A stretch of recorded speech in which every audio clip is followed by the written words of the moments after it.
in the NBA. What is the point? Max, you need to embrace change. I absolutely disagree with that. It should stay West and East against each other because the playoffs already take forever. I think it's a great idea. I love it. They're coming for you, fellas, and I know you're shaking in your boots. Make yourself heard on First Take, Your Take. Head over to Facebook. Check out our debate on Facebook Watch. Post your video reaction for a chance to debate with Stephen A. or Max. And, of course, don't miss SportsCenter at 6 Eastern with your boy Michael Smith. He'll have coverage of Russell Wilson with the Yanks, plus a preview of the Warriors' East Coast road trip and the latest on the college basketball scandal. Here with your SportsCenter right now, I'm Trevor Scales. After documents were released last week detailing the handing out of impermissible benefits to college basketball prospects and their families, a lot of folks look to blame the coaches and players. Detroit Pistons head coach Stan Van Gundy took aim at the system. The people that were against them coming out made a lot of excuses, but I think a lot of it was racist, quite honestly. And the reason I'm going to say that is I've never heard anybody like go up in arms about, oh my God, they're letting these kids come out and go play minor league baseball, or they're letting these kids come out and go play minor league hockey. They're not making big money, and they're white kids primarily, and nobody has a problem. But all of a sudden now, you've got a black kid that wants to come out of high school and make millions. That's a bad decision, but bypassing college to go play for $800 a month in minor league baseball, that's a fine decision? What the hell is going on? The NCAA is one of the worst organizations, maybe the worst organization in sports.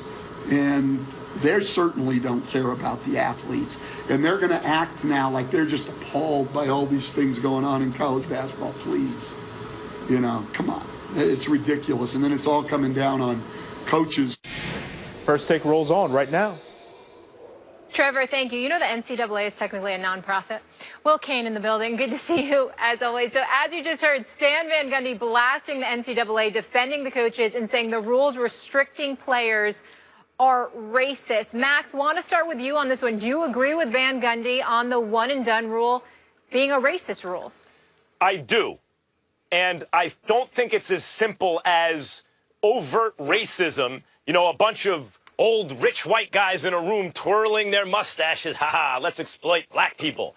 I don't think it works like that. But I think that a lot of what happens is based upon unconscious racial assumptions. For example, the argument that, hey, you know what? These guys should be happy. They're being fed and housed and given an education that we prescribe. Does that sound familiar to anyone? Go back to the original sin of this country. Those arguments have been used about black people since then, about African Americans since then. Now, am I claiming that that this is like slavery? No, I'm not. Obviously not. There's a big difference, and I'm not claiming that. But I'm talking about the underlying assumptions and the kinds of arguments I don't think are coincidentally used here that have always been used. It is interesting, as Stan Van Gundy mentions, that in baseball and in hockey, it's okay. Like those rules don't exist. Those are predominantly white sports. And football and basketball are predominantly African American. There's a much higher percentage of the kids. Now, that doesn't mean this doesn't always also affect white kids, particularly, poor white kids. Because if you're poor, you're poor. Every day you wake up, it's a crisis. Any kind of unforeseen expense, the car breaks down. Every day you wake up into a crisis. So getting that money is a big deal, whether you're white or black. But we're speaking generally here. I think Stan Van Gundy is too, obviously. There are examples of white players in basketball and football who don't come from any kind of affluence or stability, who maybe would like to be, go straight to the pros too. But we're talking generally, and generally, this affects African Americans out of proportion in basketball and football. And finally, the idea of amateurism, and Will, I imagine you bristle at this stuff, and I don't think it's hard and fast. Again, I think these are unconscious racial assumptions that are made. But what is the appeal of amateurism? Because the NCAA and the NFL and the NBA in different ways work as a syndicate. The NCAA is essentially the de facto minor league and star-making machine. So not only do you have a minor league where you don't have to pay the players and they develop, but eventually they have TV exposure, et cetera, they become stars. Well, why is that? It's because the veneer of amateurism is appealing to people. Why do they have to enforce that they must not only be amateur while they play in the tournament, in other words, don't get paid for that tournament, but don't get paid, period, for the sport they play? You can play piano and still play, and be involved in collegiate activities and also play professionally, right? But for basketball and football, for that stuff, you must be amateur at all times. You must never profit. Why is that? What is the veneer of amateurism really about? And I'm going to get a little deep here. It's about a time before there were worldly concerns where you needed money. It is a regression into something before adulthood. And I think that's less threatening to people. And I think people like the quote-unquote purity of that. And that is also a theme, a racial theme, that has been recurrent throughout American history. Am I saying it's exactly the same thing here? No. But I do not think those themes are coincidentally here either. Go ahead, Will. Well, I don't know what all your expectations and predictions were from my point of view, Max, but I would imagine maybe some are correct, but the vast majority are wrong. I have a long history on this program and others of saying that I think the one-and-done rule is wrong. I think that people should be paid for their talents in this world, that you shouldn't consign people to giving away their very specific and unique abilities for free or for a previously determined price. I'm not for the one-and-done rule, but what I'm against is what Stan Van Gundy just did, and that is apparently having the ability to peer into, as you put it, Max, the unconscious motivations of people and why they make it. I do not think the one-and-done rule is racist. I think it's motivated by much more simple things, like the color green.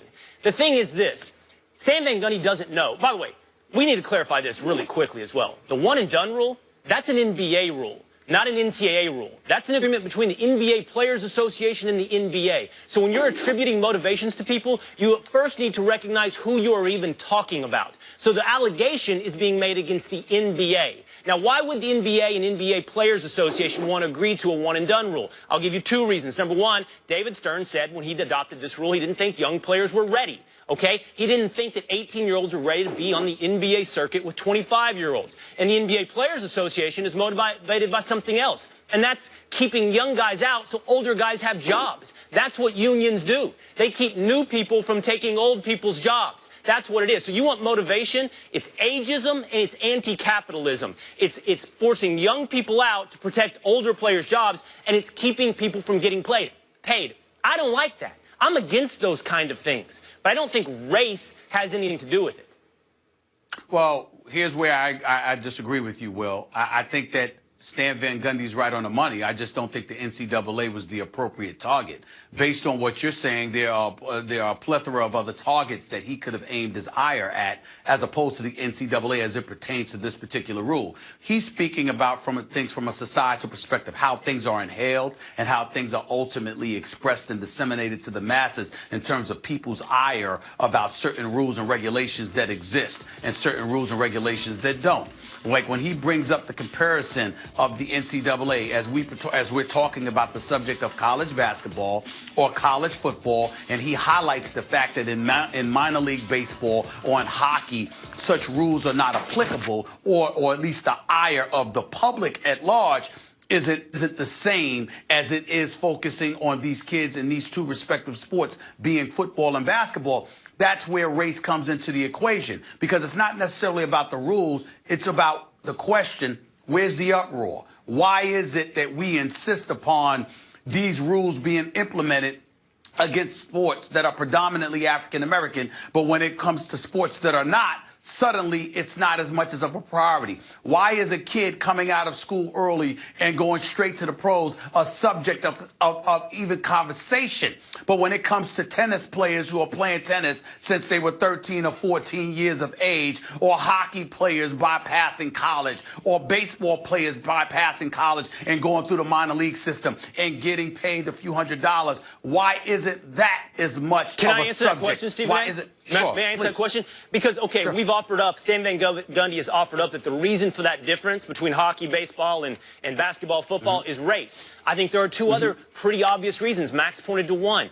For basketball and football, they're treating the NCAA, they're treating it as their star-making vehicle. So those organizations, the NFL and the NBA, they want to keep the NCAA healthy. They want it to develop stars for them. But secondarily, hockey and baseball have really developed minor league systems. Basketball and football do not have that. So a high school player who's not ready gets washed out really quickly. Those other two sports, they have places to go to keep developing. Well, I agree with that.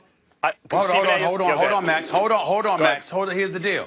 Will, I get where you're coming from, but some would argue that the minor league baseball system is more of a star developing system than college baseball is, all right? That's number one. But number two, and more importantly, keep this in mind, Will, and I've said this to you on many occasions. Sometimes you're very black and white with a particular subject. It is what it is. Well, that's in your head. And other people, they might think of it differently. You have folks within the African-American community that have been lamenting exactly what Stan Van Gundy has alluded to on many, many occasions, spanning decades. And these are the kind of things that you have to pay attention to. So you can make the argument, and I'm not saying definitively that you're wrong, because I can't say that, because you can't legislate, nor can you read into what's in somebody's heart. I totally understand where you're coming from. So yeah. But what I'm saying is, even though you can't read into what's in these people's hearts, you can read into the detrimental effect it's had on a plethora of folks from a minority community and how they feel about it. And that can't be ignored either, because you're saying, well, you can't prove that. You don't know that definitively. Well, folks know how their lives are affected by it. If you can go to minor leagues and you can make X amount of dollars and nobody cares. But if you try to do that in the sport of basketball or football, somebody's having a problem with you. If you can sit up there, I'll take finances and stuff out of the equation. In baseball, Will, dugouts empty, folks get into fights, right? In hockey, you're fighting. If you fight in the sport of basketball, it's thuggery, it's criminal activity. Yeah, I get what's wrong? So those are the kind of things that Stan Van Gundy and others are alluding to, because there's a discrepancy in terms of how things are interpreted and ultimately disseminated that can't be ignored. That's not fair. That's not fair. If I may, sure. Will, there are assumptions about race made unconsciously, including by the victims of those assumptions. It's not just the perpetrators of our original sin, but also the victims. We as a country make assumptions about race. Internalized oppression exists. And I agree with you about ageism in unions, and I agree with you that also I imagine that your argument may go something like the specific kind of form of minor leagues versus college, etc. It could have things to do with, the fact that one culture came out of the Rust Belt or rural environment, whatever. There are all kinds of labor unions had a stronger kind of tradition, from the families that produced baseball players. Like, there are all kinds of arguments that could speak to the proximate causes for what we're talking about.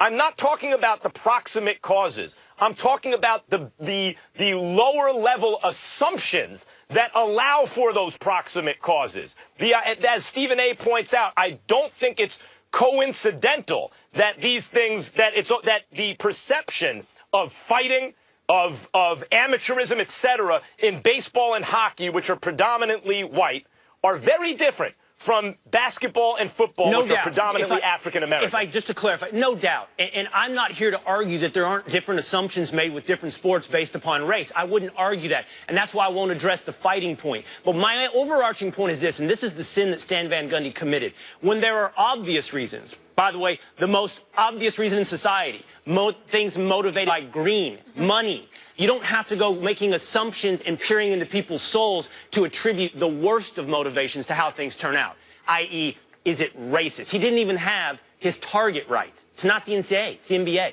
But at the end of the... Go ahead, my response is I totally get where you're coming from, but you're not the one on the opposite side of the fence suffering from these folks' actions and the rules that they implement. So while I understand where you're coming from, Will, and it's perfectly understandable and fair, you have to take into account those who are actually being victimized by the very rules we're talking about. And I think that's what Stan Van Gundy was alluding to. And of course, at the end of the day, we all agree we're not a fan of the one and done rule. You included all three of us. Yeah, all four of us. All right, Will, we'll check you out later. Will Kane Show, 3 to 6 Eastern, ESPN News, ESPN Radio. Looking forward to it. After an injury-plagued 2017 season, Odell hoping to get back to his superstar days, but should Giants fans be upset that he's setting his own timeline? D'Angelo Williams will join us for that conversation. And Greg Popovich opens up about the impact of LeBron James both on and off the court. Find out why Pop's comparing LeBron to the superhero Black Panther. It's Golden Corral's prime rib and